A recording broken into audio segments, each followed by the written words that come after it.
Ang pinakamainit na balita si Alex Ayala, umukit ng kasaysayan sa Wimbledon. Aabante sa round of 16 matapos talunin ang defending champion. Vice President Sara Duterte na hindi patiyak kung sisipot sa umpisa ng kanyang impeachment trial bukas. Mainam na harapin ang paglilitis ayon kay Pangulong Bongbong Marcos. Maising ang mga pinakainaabangan ng taong bayan sa simula ng impeachment trial. Mga kapuso, history at center court. Wala pong pagsidlan ng tuwa ang Wimbledon crowd sa winning match ni Pinay tennis phenom Alex Ayala. Dinaig lang naman niya ang defending champion. At hindi pa tapos ang Wimbledon journey ni Ayala pero pinahanga niya ang ilang tennis icon at ang sambayanan.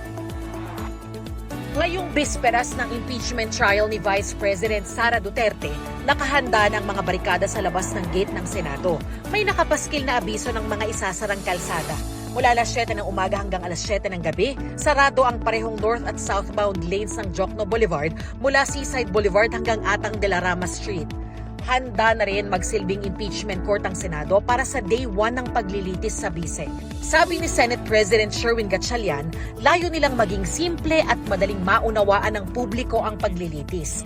Asahan anyang mareresolba bukas ang mga isyong lumabas sa pre-trial conference at pagkatapos lumabas ang pre-trial order, kasama kung ano ang gagawin sa selyadong kahon ng Bureau of Internal Revenue o BIR na naglalaman ng tax returns ng bise at asawa nitong si Attorney Manasseh Scarpio. Hindi binanggit ni Gatchalian kung nag-abisong dadalo ang nagtatagong si Senador Ronald Bato de la Rosa.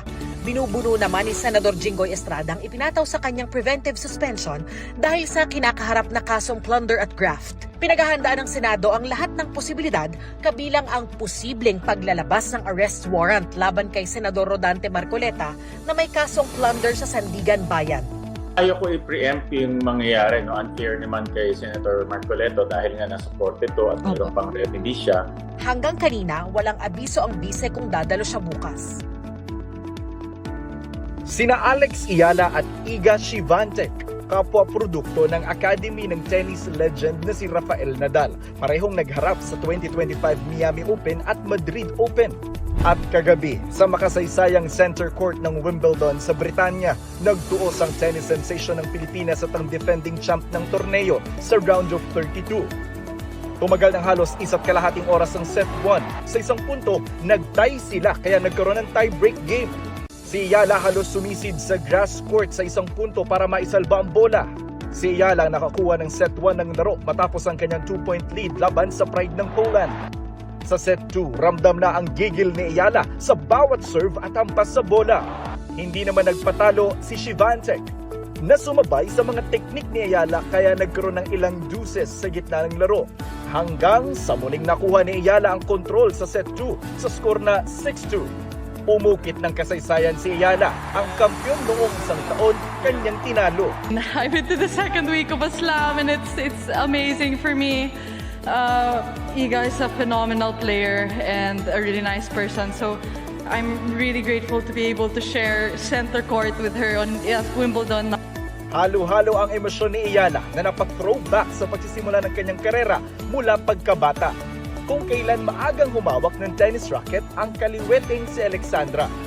Kasama ang kanyang kuya sa bawat tennis practice.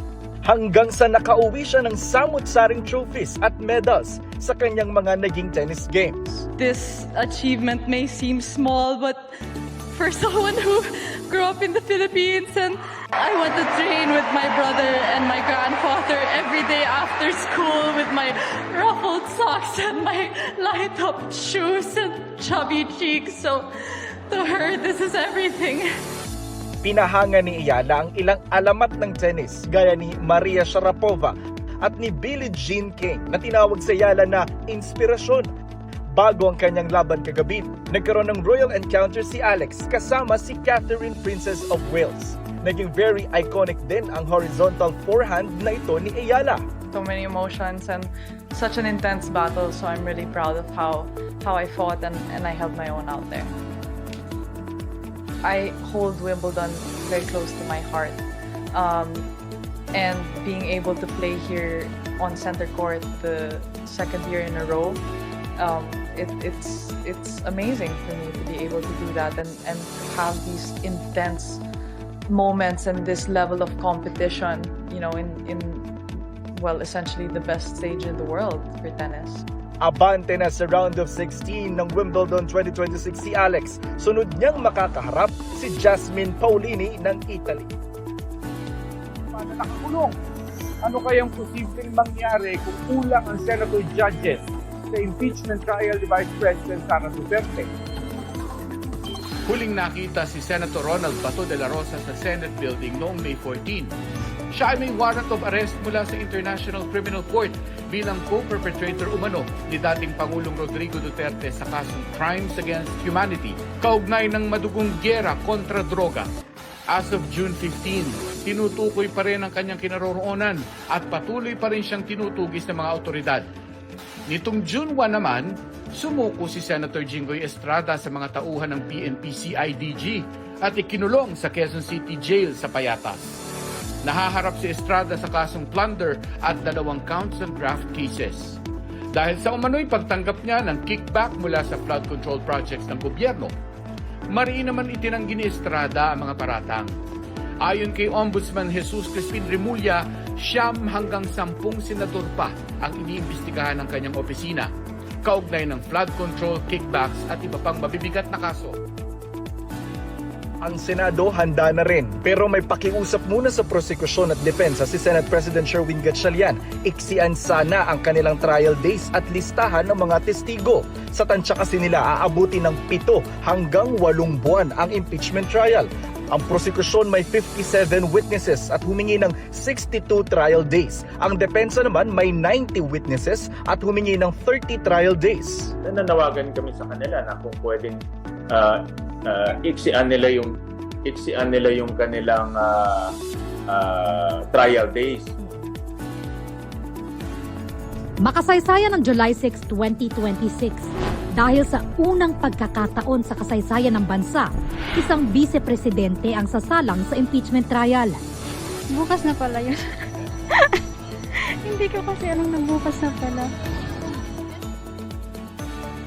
Walang hamon, unang-una, mayroong mga senador na nakatakdang arestuhin. So, magdudulot ito ng gulo na naman. Lahat ng hindi gustong ituloy yung trial, gagawin ng paraan para i-delay, para manggulo.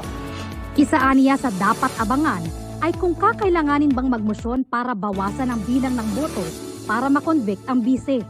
Sa saligang batas kasi, nakasaad na kailangan ng 2/3 ng boto ng lahat ng miyembro ng Senado.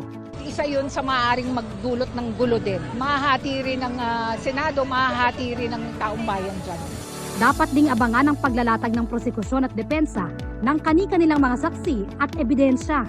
Mahirap talaga ma-predict, pero hindi natin alam kung paano magsisway yung public opinion. So yun ang kailangan nating bantayan. Sa Martes ng gabi o Miyerkules na madaling araw, inaasahan papasok sa Philippine Area of Responsibility ang Super Typhoon Babi. Oras na pumasok ito sa PAR, tatawagin itong Inday. Huling namataan ng pag-asa ang super bagyo, 2,575 kilometers east ng Southern Luzon. May lakas sa 205 kilometers per hour at bugsong aabot sa 250 kilometers per hour. Gumagalaw ito pa-northwest sa bilis na 20 kilometers per hour. Mababa pa ang tsansa ng landfall pero maaaring lumapit sa Batanes at posibleng magtaas ang wind signal sa northern at eastern section ng bansa. Kasabay nito ang paglakas ng habagat dahil sa bagyo. Sa ngayon, easterlies ang nakaapekto sa Eastern Luzon at sa Visayas.